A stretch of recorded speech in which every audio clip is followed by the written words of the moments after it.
Attica gold ಮಾಲೀಕ Ayub alias Attica Babu arrest ಆಗಿದ್ದಾರೆ. ಪ್ರಖ್ಯಾತ ಗೋಲ್ಡ್ ಕಂಪನಿ ಮಾಲೀಕ ಅಯೂಬ್ ಅಲಿಯಾಸ್ ಅಟಿಕಾ ಬಾಬುನನ್ನು ಬಂಧಿಸಿದ ತುಮಕೂರು ಪೊಲೀಸ್ ಕಳ್ಳಮಾಲು ಖರೀದಿಸುತ್ತಿದ್ದ ಆರೋಪದ ಮೇಲೆ ಅಟಿಕಾ ಬಾಬು ಅರೆಸ್ಟ್ ಆಗಿದ್ದಾರೆ.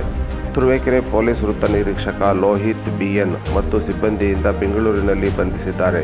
ಕುಣಿಗಲ್ ಡಿವೈಎಸ್ಪಿ ರವರ ಮತ್ತು ತುಮಕೂರಿನ ಹೆಚ್ಚುವರಿ ಪೊಲೀಸ್ ಅಧೀಕ್ಷಕರ ಹಾಗೂ ತುಮಕೂರು ಜಿಲ್ಲಾ ಪೊಲೀಸ್ ಅಧೀಕ್ಷಕರ ಮಾರ್ಗದರ್ಶನದಲ್ಲಿ ಬಂಧಿಸಿದ್ದು, ತುರುವೇಕೆರೆ ಪೊಲೀಸ್ ಠಾಣೆ ಮೊಕದ್ದಮೆ 185/2023 ಕಾಲಂ 454, 380, 411, 413 ಐಪಿಸಿ ಅಡಿಯಲ್ಲಿ ಪ್ರಕರಣ ದಾಖಲಾಗಿದೆ.